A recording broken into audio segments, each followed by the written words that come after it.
The great hall of the Galactic Union buzzed with the voices of 100 different species. Ambassador Velthari spread her bright blue feathers as she spoke to the council. Her people, the Kali, had ruled the skies of 12 worlds for thousands of years. Today, like every year for the past 3 centuries, they celebrated the Day of Peace. Friends, Velthari called out, her voice carrying across the massive chamber. Today marks 313 years since the last human was seen in our galaxy. 313 years of peace, growth, and unity. The crowd cheered. Reptilian saurians hissed their approval. The rock-like granite people rumbled deep sounds of agreement. Even the floating gas beings of Nebula Prime pulsed with happy colors. High Chancellor Morden stepped forward on his thick legs. His scaled face showed what might have been a smile, though with saurians it was hard to tell. "The humans are gone," he said in his deep voice. "Gone and forgotten. They were dangerous, yes. They were unpredictable. But they are history now." Velthari nodded. She had read the old records. Humans had appeared in their galaxy like a storm. In just 200 years they had spread to over 1,000 worlds. They fought wars that lasted decades. They built weapons that scared even the oldest species. They never seemed to follow any rules that made sense. Then one day they simply vanished. No goodbye. No explanation.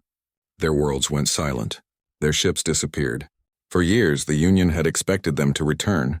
Military fleets patrolled old human space. Sensors watched for any sign of human activity.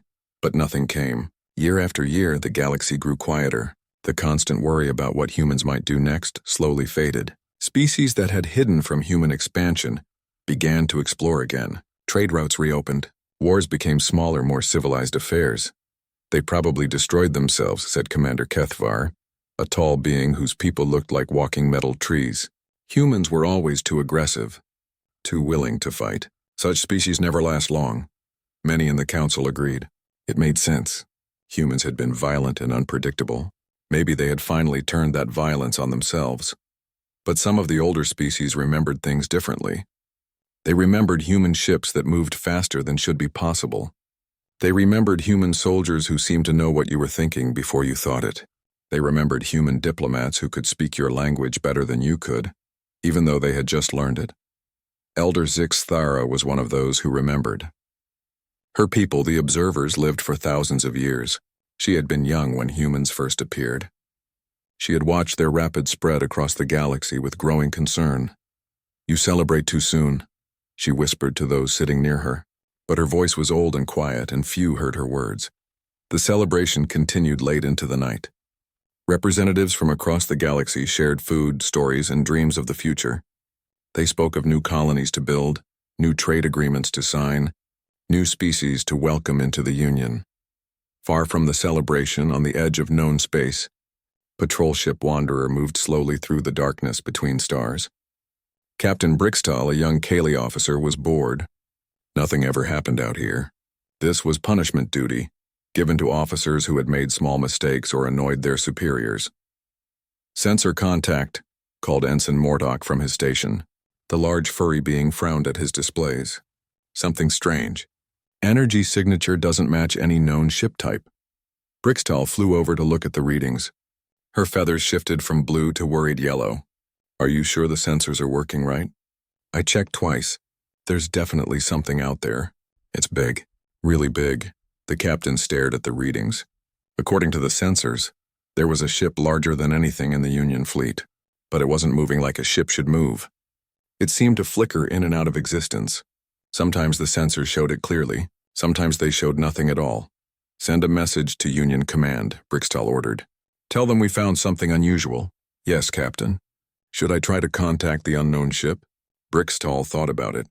Standard procedure was to identify any unknown vessels, but something about this felt wrong. The ship appeared on sensors, then vanished, then appeared again in a completely different location.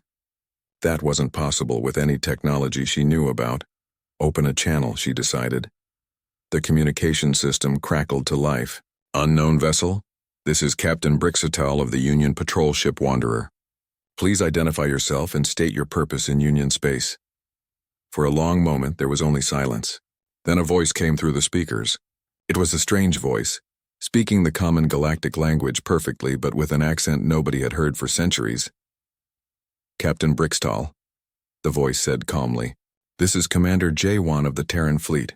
You are currently in human space. Please adjust your course and leave immediately." The bridge of the Wanderer went silent. Brixtel felt her feathers turn white with shock. Terran was the old word for human. But humans were gone. Everyone knew that. "That's impossible," she whispered. "Captain," Ensign Mordock said urgently. "I'm reading more contacts." "Lots more, they're all around us." Brixtel looked at the display and felt her blood turn cold. Dozens of ships had appeared from nowhere. They surrounded the Wanderer in a perfect sphere. Each ship was sleek and dark, unlike anything in Union records. The voice came again. "Captain, you have 30 seconds to begin leaving human space." "This is your only warning." Brixtel's training took over. She activated the emergency beacon that would alert Union Command. She ordered her crew to prepare the weapons and shields. But even as she gave the orders, she knew they were meaningless. Her small patrol ship couldn't fight dozens of unknown vessels. "We are leaving," she said into the communicator. "But humans are extinct. Everyone knows this." A sound came through the speakers that chilled her to the bone. It was laughter. Human laughter, cold and confident. "Captain," Commander J1 said, "extinction is a choice. We chose to disappear. Now we choose to return. Tell your Union leaders this. Humanity is back. The galaxy belongs to us now."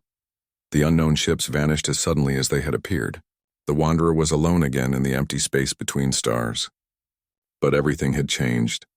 The news that would soon reach the Galactic Union would end 3 centuries of peace. On a dozen hidden worlds, in secret bases built in the darkness between galaxies, millions of humans received the same message. The waiting was over. It was time to come home. The galaxy would never be the same again. High Chancellor Morden slammed his clawed fist on the council table. The sound echoed through the emergency session chamber like thunder. Around him, representatives from across the galaxy sat in worried silence. "This is ridiculous," he growled. "Humans have been gone for 3 centuries. Someone is playing games with us." Admiral Kethvar stood at the front of the room, his metal-like skin reflecting the emergency lights. "The patrol ship's report is clear, Chancellor." The voice spoke perfect galactic standard with a human accent. "The ships use technology we don't recognize. Technology can be copied," Morden snapped. "Voices can be faked. Some rebel group is trying to scare us by pretending to be the extinct humans." Ambassador Velthari ruffled her feathers nervously. "What if they're not extinct? What if they really did just hide?" "Impossible," said Commander Yixara, a slug-like being whose people controlled the galaxy's information networks. "We monitored every world, every system. There were no humans anywhere." Elder Zixthera spoke from the back of the room, her ancient voice barely above a whisper. "You looked where you expected to find them. Humans never did what was expected." The council argued for hours. Some believed the report. Others insisted it was a trick. Finally, Morden made a decision that would change everything. "Send the 3rd Battle Fleet to investigate," he ordered. "If these are really humans, we'll capture them and find out where they've been hiding.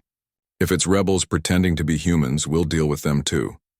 3 days later, Admiral Kethvar led 50 of the Union's most powerful warships toward the edge of human space.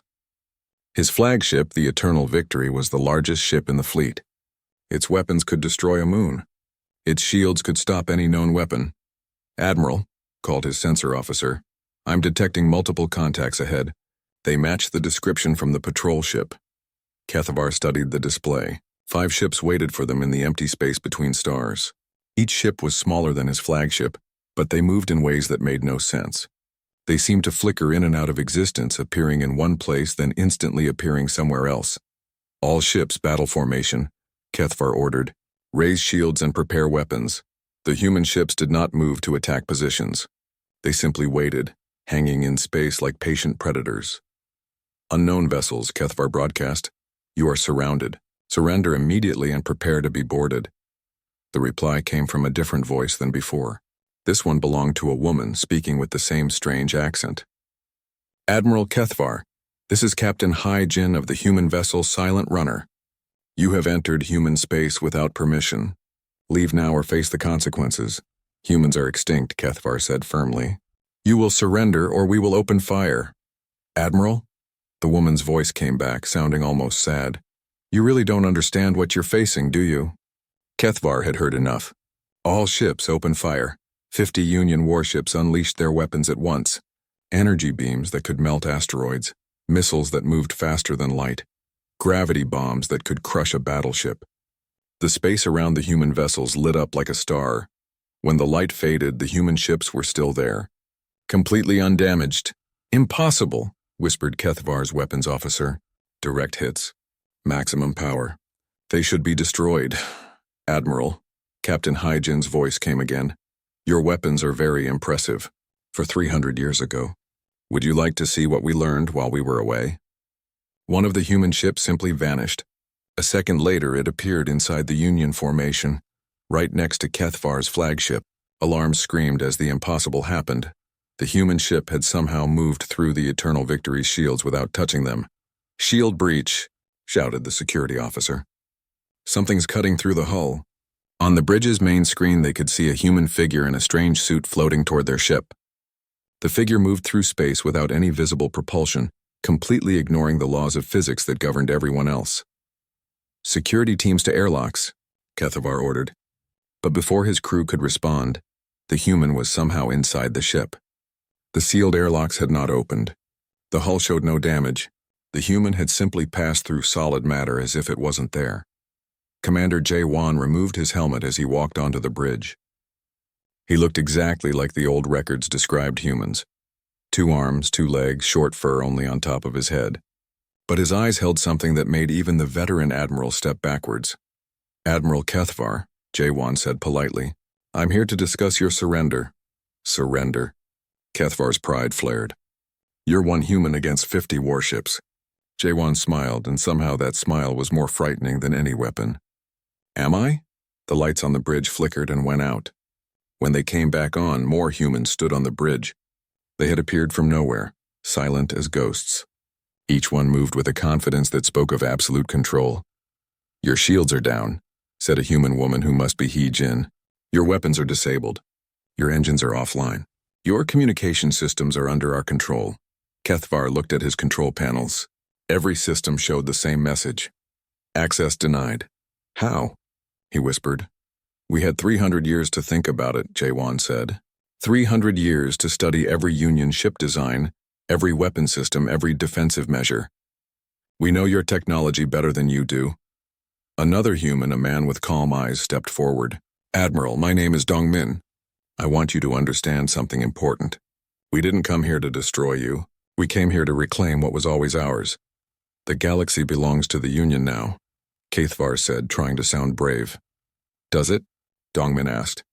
He waved his hand and the bridge's main screen lit up. It showed the entire Union fleet, all 50 ships hanging motionless in space. Your crews are unharmed. Your ships are intact, but they belong to us now. This is impossible, Kethvar said again. 300 years ago it would have been, Jae-won agreed. But we've grown since then. We've learned things that your scientists haven't even dreamed of. Dr. So-young, another human who had somehow appeared on the bridge, spoke for the first time. We can move through dimensions your people can't see. We can think faster than your computers can calculate. We can coordinate our actions across thousands of light years without any delay. What do you want? Kethvar asked. Simple, Jae-won said. We want you to carry a message back to the Union. Tell them that humanity has returned. Tell them that we claim all the worlds that were once ours plus a few more we've decided we need. And if the Union refuses? Hee-jin answered this time. Admiral, look around you. You brought 50 warships to capture 5 of our vessels.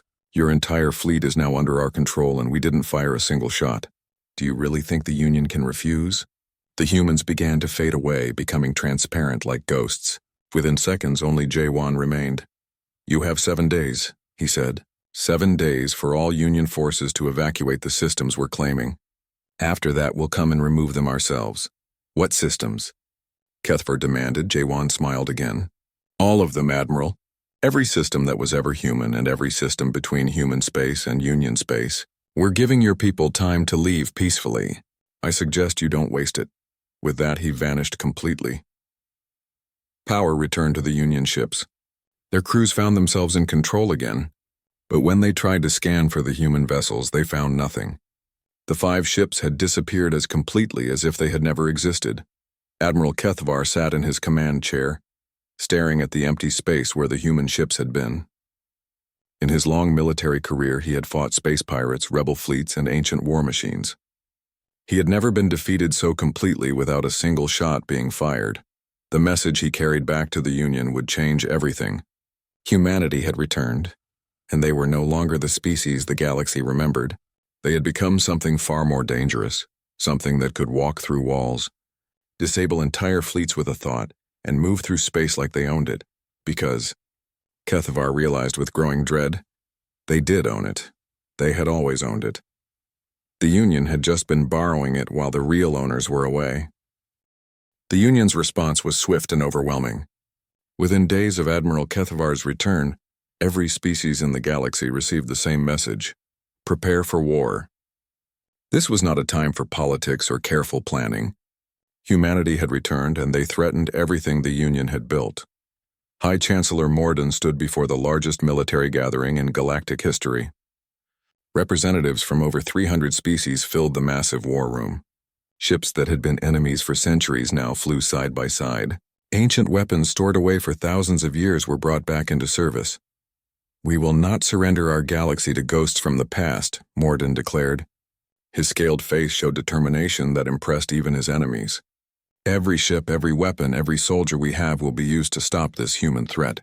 Admiral Kethavar tried to speak up. "Chancellor, you don't understand what we're facing. Their technology is beyond anything we know." "Then we will find a way to defeat it," Morden snapped. "The Union has survived for 1,000 years. We will not fall to a handful of human ships." But the humans were not waiting for the Union to prepare. Across the galaxy, their ships appeared without warning at Union worlds. They did not attack cities or destroy fleets. Instead, they did something far more disturbing. They talked. On the mining world of Kepler-7, a human ship materialized above the main city. The governor, a proud Saurian named Hextar, ordered his defense force to attack. The planetary weapons fired everything they had at the human vessel. The ship ignored the attacks completely. The energy beams passed through it as if it wasn't there. Then a voice spoke from every communication device on the planet at once. "Governor Hextar, this is Ambassador Sung Ho of the Terran Diplomatic Corps. I would like to discuss the future of your world." "We will never surrender to you," Hextar growled into his communicator. "I'm not here to accept your surrender," Sung Ho replied. "I'm here to offer you a choice." What happened next was recorded by security cameras across the planet. A human figure appeared in the governor's office, walking through the locked door as if it was made of air. Sung Ho looked exactly like the old records of humans, except for his eyes. His eyes held knowledge that seemed to stretch across centuries. "Governor," Sung Ho said calmly, "I want to show you something."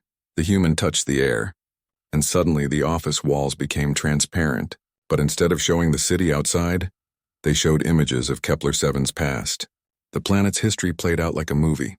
The first Saurian colonists, the struggles to build cities in the harsh environment, the wars with neighboring systems. "Your people have worked hard to build a life here," Sung Ho said, "but you've been fighting the planet instead of working with it. Your mining operations are destroying the ecosystem. Your cities are built in the wrong places. Your people are sick from pollution." Hextar stared at the images. Everything the human said was true, but how could he know so much about their world? "We've been watching," Sung Ho answered the unspoken question. "For 300 years we've been studying every Union world, every species, every culture. We know your problems better than you do." The images changed, showing possible futures for Kepler-7. In one vision, the planet was green and healthy. Cities floated above the surface, leaving the ground free for nature. The mining was done by machines that left no scars. The Saurian people looked healthier and happier than they had ever been. "This is what your world could become," Sung Ho said. "All you have to do is accept human guidance. And if we refuse?" Hextar asked. The images changed again. This time they showed the planet becoming a dead rock, its resources exhausted, its people forced to leave or die. "Then you continue on your current path," Sung Ho said sadly. "We won't force you to accept our help, but we also won't let you prevent others from accepting it." Similar conversations were happening on hundreds of worlds. Human ambassadors appeared without warning, walking through the strongest security, knowing secrets that no outsider should know. They offered improvements that seemed impossible, solutions to problems that had plagued species for thousands of years. Some worlds accepted immediately. Others refused and ordered the humans to leave. The humans simply vanished, but not before leaving behind data files containing detailed plans for planetary improvement. On the water world of Oceania, Commander Wu Jin met with the Aquatic Council. These fish-like beings had ruled their planet for 50,000 years, but they had never been able to expand beyond their home system. Your people fear space, Wu Jin explained. You think of it as empty death. But we can show you how to carry your oceans with you. Imagine water worlds around every star connected by rivers that flow between planets. The council leader, an ancient being named Deep Singer, listened carefully. Why do you help us? What do you gain? Wu Jin smiled. Governor, what does a gardener gain from helping plants grow? Meanwhile, the Union's great fleet gathered at the edge of human space. Never before had so many ships assembled in one place. Warships from the warrior Krex people flew alongside peaceful exploration vessels, converted to carry weapons. Ancient dreadnoughts that had fought in the galaxy's first wars moved beside the newest Union technology. General Tejo watched the Union fleet approach from the bridge of his command ship. Around him, human officers worked quietly at stations that seemed to operate by thought alone. The technology was so advanced that it looked more like magic than science. They've brought everything they have, reported Captain Hyojin. Over 10,000 ships. Every major species is represented. Are you concerned? Asked Dr. So-young, looking up from her scientific displays. Tejo shook his head. I'm sad. They still don't understand. They think this is about military power. The human fleet was much smaller. Only 300 ships faced the Union's 10,000. But each human vessel moved through space in ways that defied physics.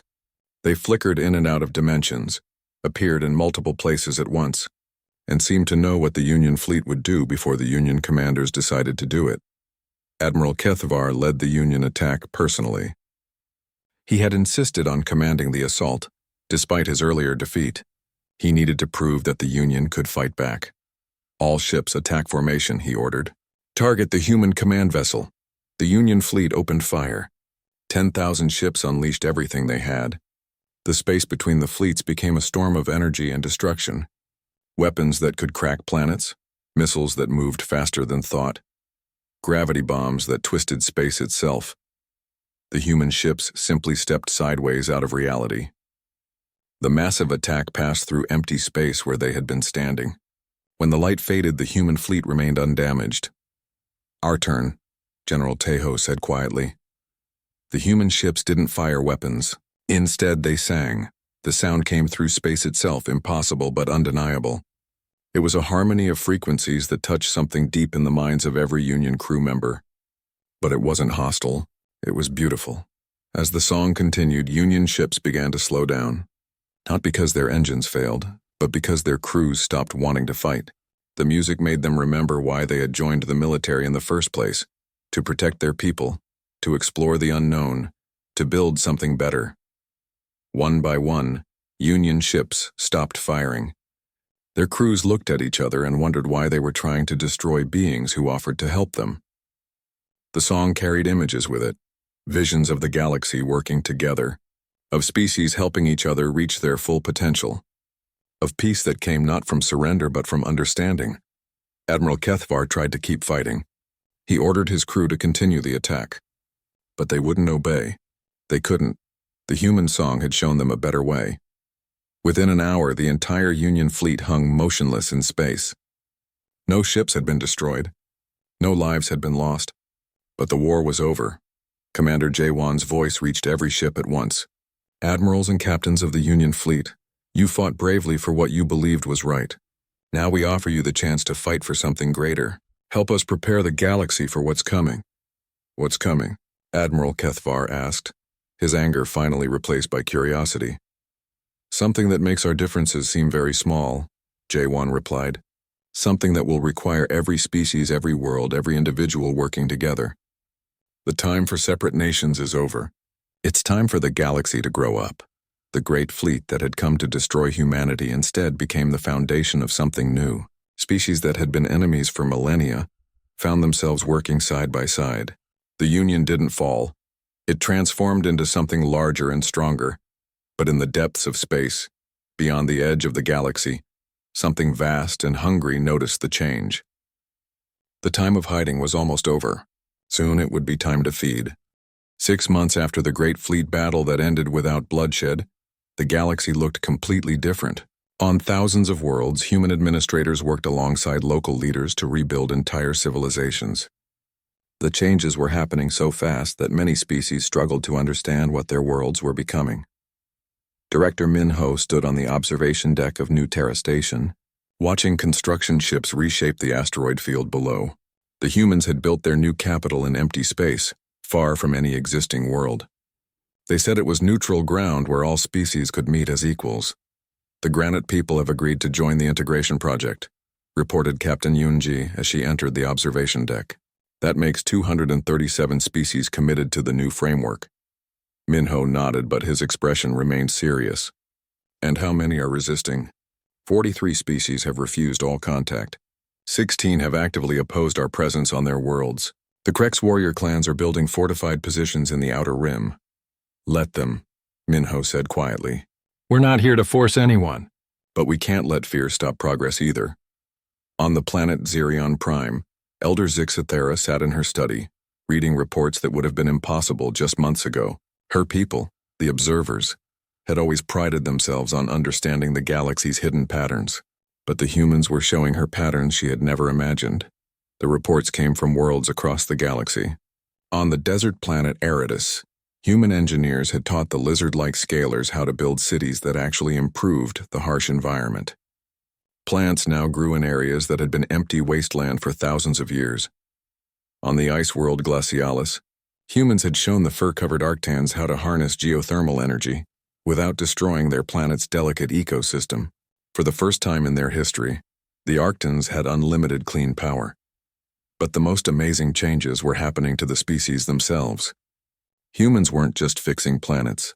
They were helping entire civilizations evolve beyond their limitations. The aquatic Cetans had always been trapped on their water world, unable to survive in space.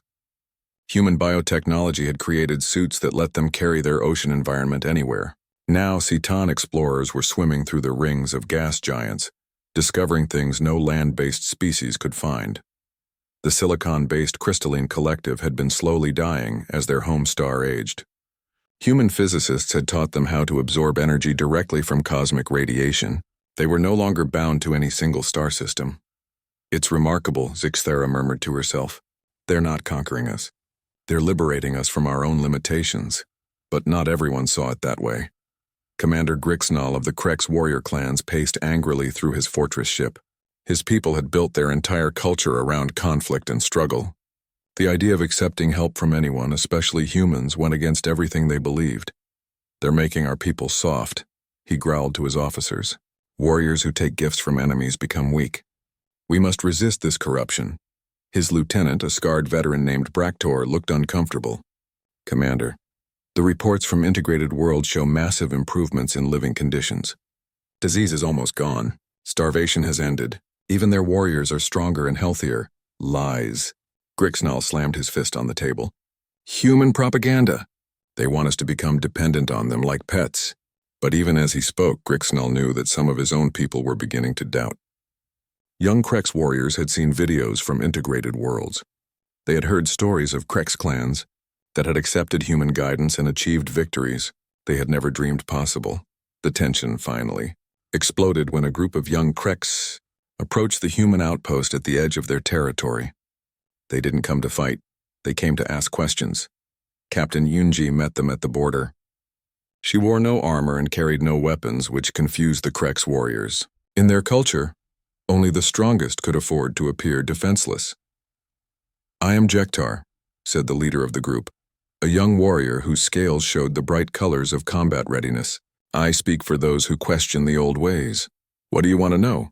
Yoonji asked simply. The stories we hear, are they true? Can you really make warriors stronger without making them slaves? Yoonji smiled. Would you like to see for yourself?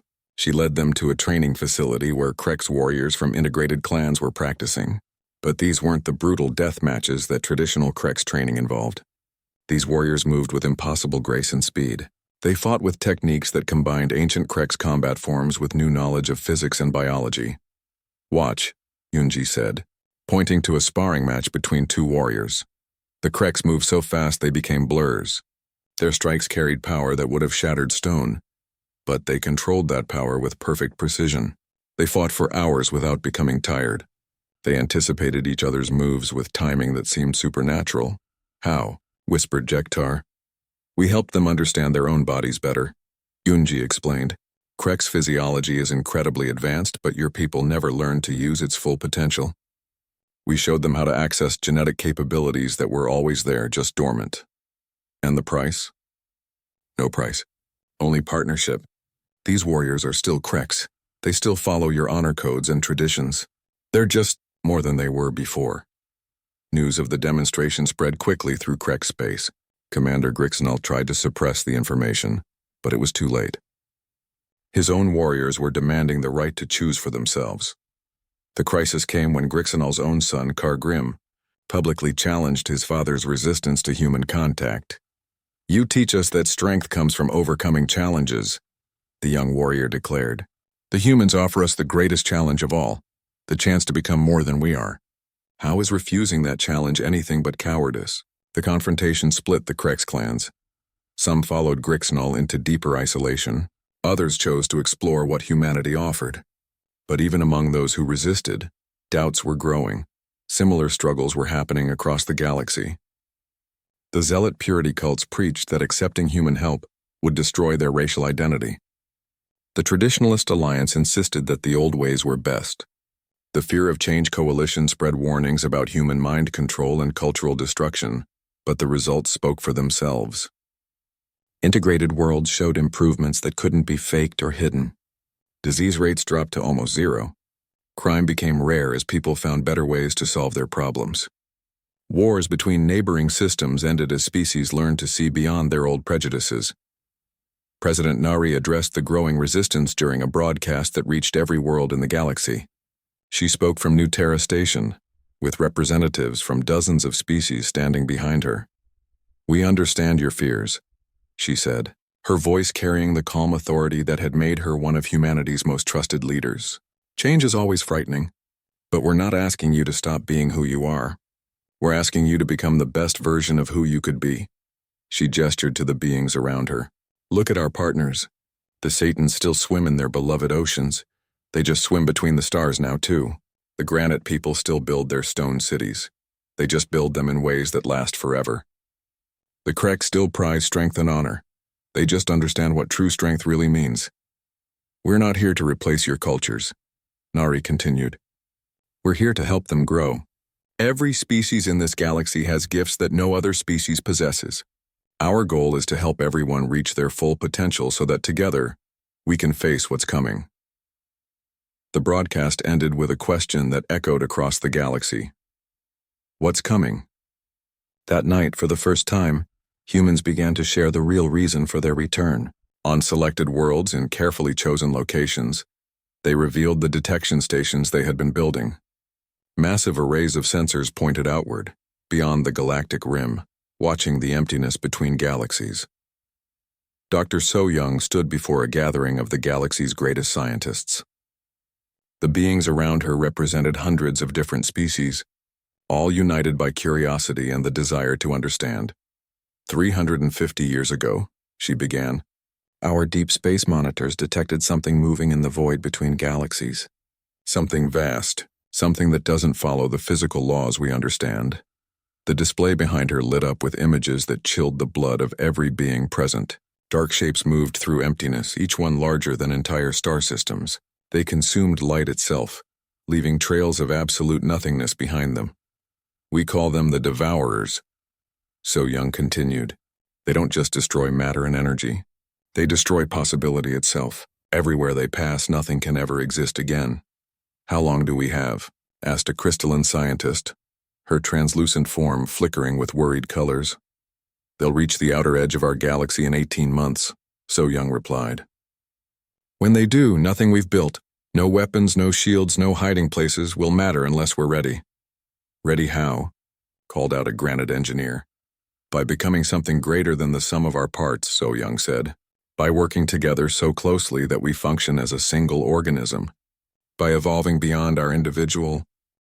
The first Devourer scout reached the galaxy's edge on a quiet Tuesday morning, standard galactic time. Fleet Admiral Insu watched from the bridge of the unified command ship as reality itself began to unravel at the point of contact. All sensors show the same thing, reported scientist Ki Young, her voice tight with controlled fear. Matter just stops existing where they touch it. Not destroyed, not converted to energy. It simply ceases to be. Around them, the greatest fleet in galactic history hung in formation. Ships from every species flew side by side. Krex war vessels next to peaceful Seatown exploration craft. Ancient granite defense platforms alongside cutting-edge human technology. Even Commander Grixnell had finally joined them, his pride overcome by the magnitude of the threat. Status report from all sectors, Insu ordered. The replies came in from across the galaxy. Every species that had accepted human integration was reporting the same thing. Their worlds were changing in ways that seemed impossible. Cities that thought as single minds, populations that shared memories across light years, technologies that operated by intention rather than engineering. The transformation is complete in Sector 7, reported President Nari from New Terra Station. All 17 species are functioning as a unified consciousness while maintaining individual identity. Sector 12 is still resisting, added Director Minho. The isolationist enclaves refuse to participate. They're creating dead zones in our network. Insu studied the tactical display. The approaching devourers moved like a disease through space, consuming everything they touched. Traditional warfare was useless against beings that existed outside normal reality. The only hope was the plan humanity had spent 3 centuries preparing. The galaxy had to evolve, not just technologically but fundamentally. Every species had to become part of a greater organism, while somehow remaining themselves. It was the most complex transformation ever attempted, and they were running out of time. On the planet Zirian Prime, Elder Zixathara felt the change happening to her people. The observers had always lived for thousands of years, watching and remembering. Now they found themselves connected to billions of other minds across the galaxy. The experience was overwhelming and beautiful. I can see through Citan eyes swimming between stars, she whispered to her assistant. I can feel through Krex senses during battle. I can think with granite patience and human creativity at the same time, but not everyone welcomed the connection. Fear of losing individual identity had caused several species to break away from the network. They built shields around their worlds, trying to remain separate even as the Devourers approached. The purest faction, led by the fanatic Morven, broadcasted warnings across the galaxy. They're stealing our souls. Resist the human mind plague. Better to die as ourselves than live as their slaves. Some listened. Entire systems went dark as species chose isolation over integration. It created gaps in the galactic consciousness, weak points that the Devourers could exploit. Captain Hyjin led a desperate mission to convince the holdouts. Her ship, now more than just technology, moved through dimensions that normal matter couldn't access. She appeared simultaneously on dozens of isolated worlds. The Devourers are 3 days away, she announced to the Separatist Council of Rigel Prime. When they arrive, your isolation won't protect you. It will just make you easier targets. Council leader Vextar, a proud being whose people had ruled their system for 10,000 years, stood firm. We will not surrender our independence to become part of your collective. You misunderstand, Hyjin said patiently. Look at the integrated worlds. Have the Seatan stopped being aquatic? Have the Krex forgotten how to fight? Have the granite people abandoned their love of building? Integration doesn't erase who you are. It helps you become more than you thought possible.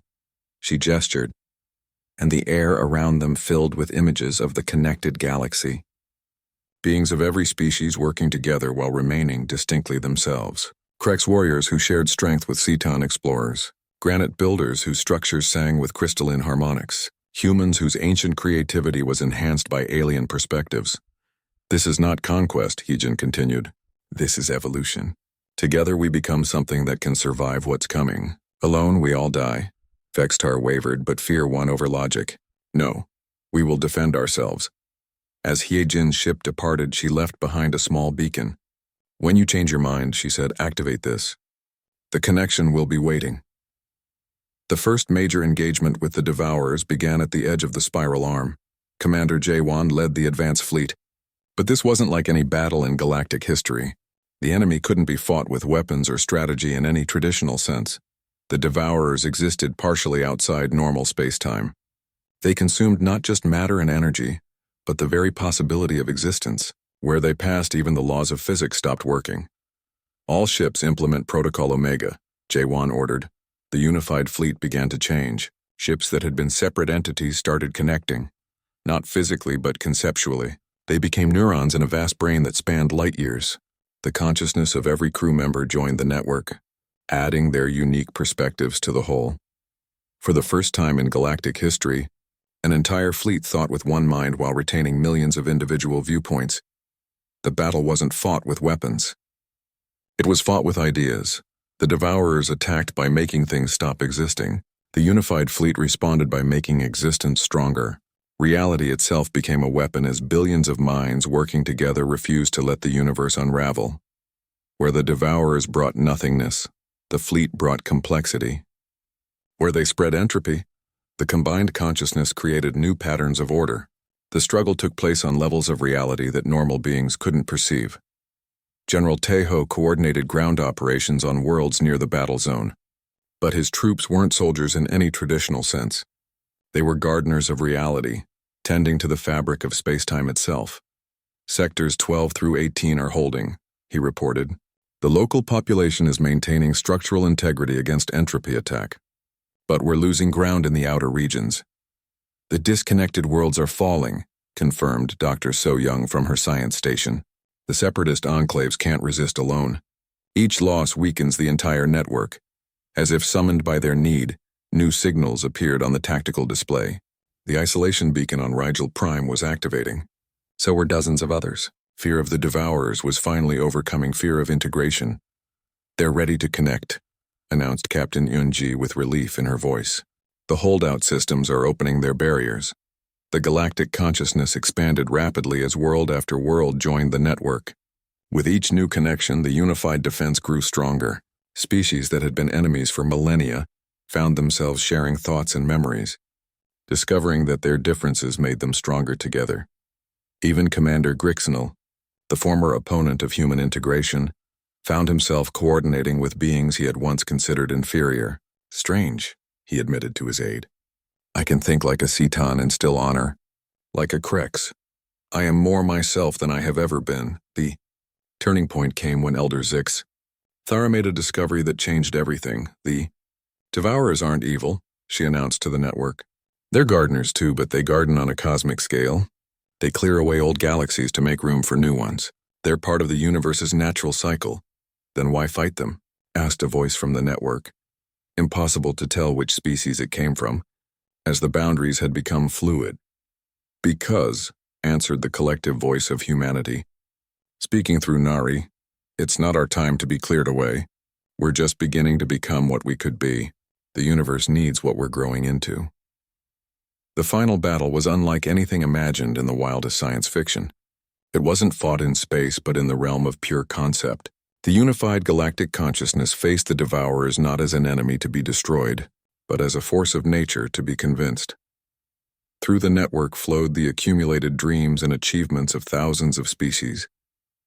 Art that spanned millennia, scientific discoveries that had unlocked the secrets of existence, philosophies that had brought peace to countless worlds. Love, hope, curiosity, and the desperate, beautiful desire to grow and become more. The Devourers paused. For the first time in cosmic history, they encountered a civilization that understood its place in the universe while refusing to accept that its time was over. The galactic consciousness didn't fight the cycle of cosmic renewal. It offered to become part of it. We will help you tend the universe, the unified voice said. But let us live to do it. Let us become the gardeners you need, working together across the cosmos. The negotiation took place in dimensions beyond normal comprehension. Time flowed differently there. What seemed like moments to the physical universe were eons of communication between vastly different forms of existence. Finally, the Devourers withdrew. Not in defeat, but in recognition.